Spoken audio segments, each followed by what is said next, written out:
അസീറോക്ക് ഇപ്പൊ കൺഫെഷൻ റൂമിൽ പൊട്ടിക്കരഞ്ഞുകൊണ്ടിരിക്കുകയാണ്. എന്റെ 6 വർഷത്തെ സ്വപ്നമാണ് ഇപ്പോൾ ഇല്ലാതായതെന്ന് അസീറോക്ക് പറയുന്നുണ്ട്. അവനോട് ഞാൻ തൊടലേ എന്ന് പറഞ്ഞതാണെന്നും അവൻ എന്നെ തൊട്ടു എന്നും അങ്ങനെയാണ് അത് പറ്റിയത് എന്നൊക്കെയാണ് അസീറോക്ക് പറയുന്നത്. എന്നെ ഒരാൾ തൊട്ട് കഴിഞ്ഞാൽ എനിക്ക് ഇടിക്കാതിരിക്കാൻ പറ്റില്ല എന്നാണ് അസീറോക്ക് പറയുന്നത്. ഞാൻ എന്തായാലും ഇടിച്ചു പോകുമെന്ന് പറഞ്ഞിട്ട് ഒരുപാട് പ്രാവശ്യം ഇടിക്കുകയും സ്വന്തമായിട്ട് അടിക്കുകയും ഒക്കെ ചെയ്യുന്നുണ്ട് അസീറോക്ക് കൺഫെഷൻ റൂമിൽ ഇരുന്ന്. ജോയോടും സിജോയുടെ കുടുംബത്തിനോടും ഒക്കെ മാപ്പും അസീറോക്ക് പറയുന്നുണ്ട്. ഞാനൊരു പാവമാണെന്ന് അസീറോക്ക് പറയുന്നുണ്ട്. എന്നെ എല്ലാവരും പ്രവോക്ക് ചെയ്തിട്ടാണ് ഞാൻ അങ്ങനെ ആയിപ്പോയത്. എല്ലാവരോടും മാപ്പ് പറഞ്ഞ് പൊട്ടിക്കരയുന്ന അസീറോക്കെയാണ് നമ്മൾ കൺഫെഷൻ റൂമിൽ കാണുന്നത്. എന്തായാലും വളരെയധികം കഷ്ടമായി പോയി. എന്തായാലും ഇനി പറഞ്ഞിട്ട് കാര്യമില്ല, സംഭവിച്ചു പോയി.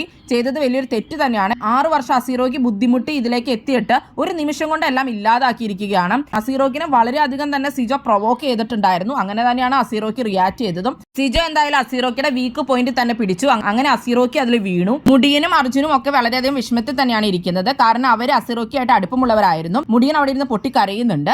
ഗബ്രിയും ജാസ്മിനും ഒക്കെ അസീറോക്ക് പോകണമെന്ന് ആഗ്രഹിക്കുന്നവർ തന്നെയാണ്. അവർ സിജോനെ സപ്പോർട്ട് ചെയ്ത് നിൽക്കുന്നുണ്ട്. അതുകൂടാതെ തന്നെ സിജോ മെഡിക്കൽ റൂമിൽ പോയിട്ടുണ്ട്. സിജോയുടെ പല്ലിന് ഇളക്കം സംഭവിച്ചിട്ടുണ്ട്. അവിടെ വളരെയധികം വേദനയുണ്ടെന്ന് സിജോ പറയുന്നുണ്ട്. സിജോ അർജുനുമായിട്ട് അതിനുശേഷം സംസാരിക്കുമ്പോൾ സിജോ പറയുന്നത് എനിക്ക് കംപ്ലൈന്റ് ഇല്ല എന്നുള്ളതാണ്. ഞാനാണ് അവനെ ആദ്യം താടി പിടിച്ചതെന്നും പുറത്ത് പിടിച്ചതെന്നൊക്കെ സിജോ പറയുന്നുണ്ട്. അപ്പൊ സിജോയ്ക്ക് അസീറോക്ക് പോകണമെന്നില്ല എന്നുള്ള രീതി തന്നെയാണ് സിജോ അർജുനോട് സംസാരിച്ചത്. നിങ്ങൾക്ക് എന്താണ് തോന്നുന്നത്? കംപ്ലൈന്റ് ഇല്ലാത്തത് കൊണ്ട് അസീറോക്കിനെ പുറത്താക്കില്ല?